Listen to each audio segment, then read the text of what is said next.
Hi, my name is Brianna Jager. This is my handler Katie and my horse Bonita. Today we're going to be talking about bandaging. The first wrap I want to go over is a polo bandage, or polo wrap. Polo wraps are used when exercising to protect the horse's legs from interference or footing. You don't want to use a polo wrap if the footing you're working in is wet, because that can make the polo wrap wet and it can be very heavy, which could cause it to slide down on the horse's leg and it could become tangled up and create a problem. One thing to know about polo wraps, or any wraps, is they don't support the leg in any way. They offer protection but not support.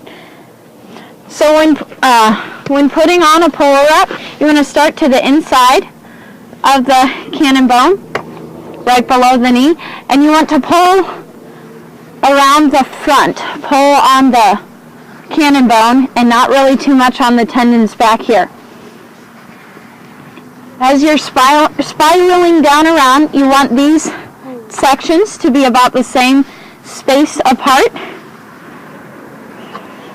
And you want to make sure there's no wrinkles and your polo is very even. When you get down to the fetlock, you want to cup just below the ergot a little bit and then come up and make a little V in the front. That way the horse's movement is not restricted in any way. Then we're going to spiral back up.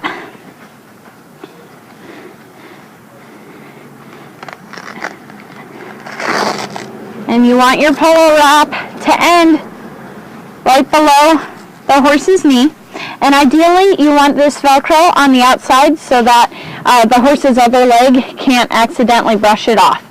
You want to make sure you can get about a finger in there so it's not too tight.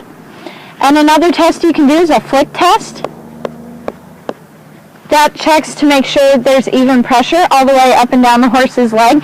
It'll make a different sound if there's a change in the amount of pressure. When you're taking the polo wrap off, you just want to take it off really quickly. You don't want to sit down here and try to re-roll it while it's still on the horse. It takes too long and it can irritate the horse. Another thing to remember when putting on wraps and bandages is you want to keep at least one knee off the ground at all times. You don't want to kneel down there because you need to be able to get up quickly in case of an emergency. The next bandage I'm going to go over is a stable bandage. Stable bandages can be used to wrap legs after an intense workout, and this will help keep swelling down. They can also be used to put around a wound that is on the leg just to offer some protection. Stable bandages do not support the leg, they just offer protection. So, when applying a stable bandage, you need a pillow wrap and a track bandage. You want to make sure your wraps are clean and that the horse's leg is clean as well and dry. You want to start to the inside of the cannon bone and go from front to back and then inside to outside. You want to make sure that it's straight and there are no wrinkles in your pillow wrap.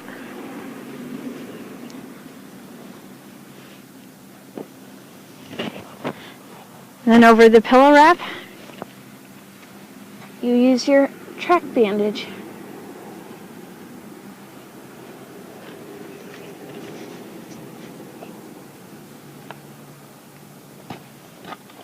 And you're going to do the same spiraling down that you did with the polo wrap, trying to keep your spirals even and making sure that the pillow wrap stays smooth underneath without wrinkles, and that your track bandage doesn't have any wrinkles in it either. You cup the fetlock just a little bit and make sure there's about a ½ inch of pillow wrap sticking out under your track bandage, and then spiral back up. Oh.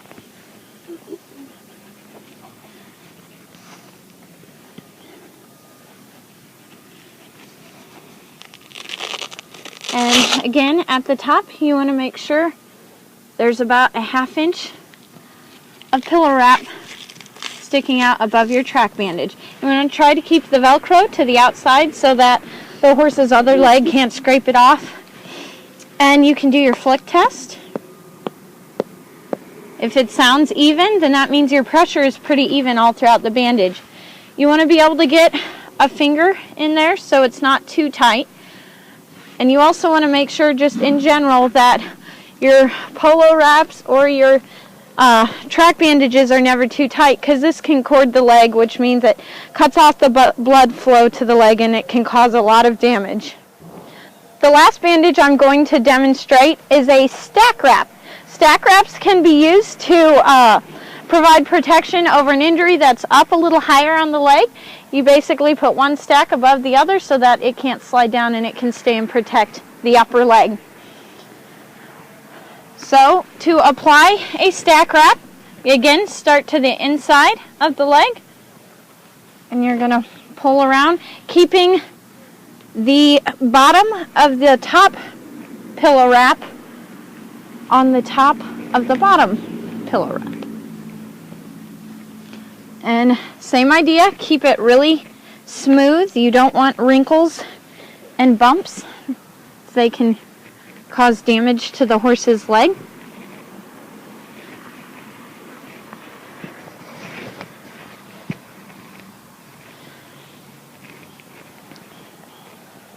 So then you use another track bandage over this pillow wrap. And same, spiraling down.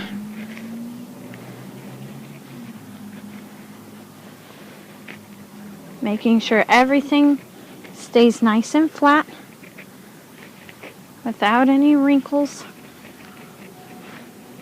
And then we're going to go back up.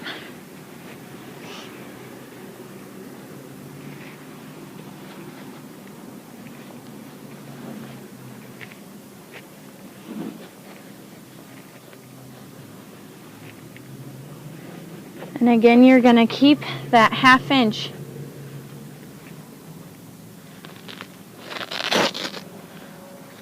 above the top of your track bandage. And then to tie everything in and make sure it's really secure, you're going to use one more track bandage. You can start at the top or almost at the top, depends on how long your track bandage is. And we're going to spiral down. And the most important thing to do with this third track bandage is to make sure you cover where your two wraps meet. That ties it all in and will keep the top one from sliding down. Now I like to go down to where I'm covering up the elastic from the first wrap on the bottom. That way the horse can't get that one undone on accident. And then you're going to wrap back up the leg. And if it's long enough, you want to cover the one on the top as well, so that there's only one piece of Velcro that the horse can maybe get undone.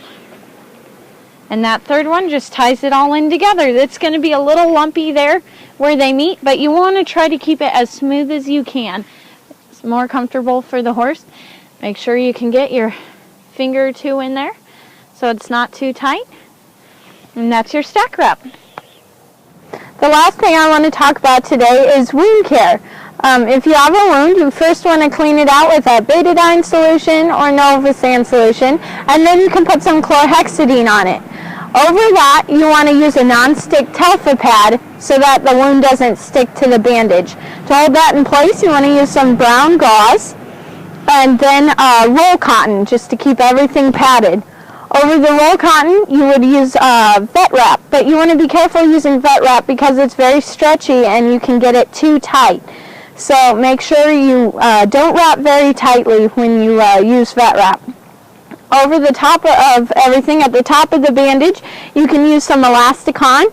It's sticky on one side, so it can help seal in the top of that bandage so that dirt won't fall in there and contaminate anything.